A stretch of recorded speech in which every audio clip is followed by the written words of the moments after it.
ଏକ ଜଙ୍ଗଲ ମଝିରେ ଗୋଟିଏ ଝରଣା ଥିଲା। ସେହି ଝରଣାରେ ଗୋଟିଏ କଇଁଛ ଘର କରି ରହୁଥିଲା। କଇଁଛଟି ନିଜ ଘରକୁ ଛାଡ଼ି କୌଣସି ଜାଗାକୁ ଯାଉନଥିଲା। ଝରଣାରେ ପହଁରୁଥିଲା ଏବଂ ସେହି ଜାଗାରେ ସବୁବେଳେ ରହୁଥିଲା। ଦିନେ ବର୍ଷା ଦେବତା ସବୁ ପଶୁମାନଙ୍କୁ ଭୋଜି ଦେବା ପାଇଁ ଭାବିଲେ। ତେଣୁ ସେ ସବୁ ପଶୁମାନଙ୍କୁ ନିମନ୍ତ୍ରଣ କଲେ। କଇଁଛକୁ ମଧ୍ୟ ନିମନ୍ତ୍ରଣ କଲେ। ସମସ୍ତ ପଶୁମାନେ ଖୁସି ହୋଇଗଲେ ଏବଂ ଭୋଜିକୁ ଯିବା ପାଇଁ ସଜବାଜ ହେଲେ। ସମସ୍ତ ପଶୁମାନେ ପରସ୍ପରକୁ ଡକାଡକି ହୋଇ ଭୋଜିକୁ ଯିବା ପାଇଁ ପ୍ରସ୍ତୁତ ହେଲେ।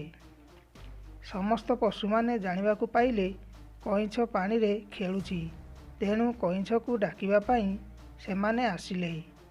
କଇଁଛକୁ କହିଲେ, ତୁ ଭୋଜିକୁ ଯିବୁ ନାହିଁ କି? କାହିଁ ପ୍ରସ୍ତୁତ ହୋଇନାହୁଁ? ଶୀଘ୍ର ଆସେ, ବହୁତ ବିଳମ୍ବ ହୋଇଗଲାଣି। କିନ୍ତୁ କଇଁଛ ପଶୁମାନଙ୍କୁ କହିଲା କି ମୁଁ ଯିବି ନାହିଁ। ମୁଁ ମୋର ଘରକୁ ଛାଡ଼ିକି କେଉଁଆଡ଼େ ଯିବି ନାହିଁ। ଏମିତିରେ ମଧ୍ୟ ମୋର ଭୋଜିରେ ଇଚ୍ଛା ନାହିଁ। ଦେବତାଙ୍କ ଭୋଜିକୁ ମୁଁ ଯିବି ନାହିଁ। ମୋ ଘରକୁ ମୁଁ ବହୁତ ଭଲ ପାଏ। ତେଣୁ ମୋ ଘରକୁ ଛାଡ଼ି ମୁଁ କେଉଁଆଡ଼େ ଯିବି ନାହିଁ।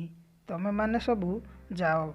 ଏହିପରି କହିବା ପରେ ପଶୁମାନେ ସମସ୍ତେ ଦେବତାଙ୍କ ଭୋଜିକୁ ଚାଲିଗଲେ। ଦେବତା ଦେଖିଲେ ସମସ୍ତ ପଶୁ ଭୋଜିକି ଆସିଛନ୍ତି, କିନ୍ତୁ କଇଁଛ ଆସିନାହିଁ। ବର୍ଷା ଦେବତା କଇଁଛ ନ ଆସିବାର କାରଣ ସମସ୍ତ ପଶୁମାନଙ୍କୁ ପଚାରିଲେ। କିନ୍ତୁ ସମସ୍ତ ପଶୁମାନେ କହିଲେ କଇଁଛ କହିଥିବା କଥାଗୁଡ଼ାକ। ତେଣୁ ବର୍ଷାର ଦେବତା କଇଁଛ ଉପରେ ଖୁପା ହେଲେ ଏବଂ ସେ ନିଜେ କଇଁଛକୁ ଡାକିବା ପାଇଁ ଚାଲିଗଲେ। ବର୍ଷାର ଦେବତା କଇଁଛକୁ ଡାକିବା ପାଇଁ କଇଁଛ ରହୁଥିବା ଝରଣା ପାଖରେ ପହଞ୍ଚିଗଲେ ଏବଂ ଦେଖିଲେ କଇଁଛ ପାଣିରେ ପହଁରୁଅଛି। ଭୋଜିକୁ ଯିବା ପାଇଁ ବର୍ଷାର ଦେବତା କଇଁଛକୁ କହିଲେ। କଇଁଛ କିନ୍ତୁ ମନା କରିଦେଲା। କଇଁଛ କହିଲା କି ମୁଁ ମୋର ଘରକୁ ବହୁତ ଭଲ ପାଏ। ମୁଁ ମୋ ଘରକୁ ଛାଡ଼ି ଯାଇପାରିବି ନାହିଁ। ମୋର ଭୋଜିରେ ଆଦୌ ପସନ୍ଦ ନୁହେଁ। ଏହା ଶୁଣି ଦେବତା କଇଁଛ ଉପରେ ଅଧିକ ରାଗିଗଲେ ଏବଂ ରାଗ ହୋଇ କଇଁଛକୁ ଅଭିଶାପ ଦେଲେ।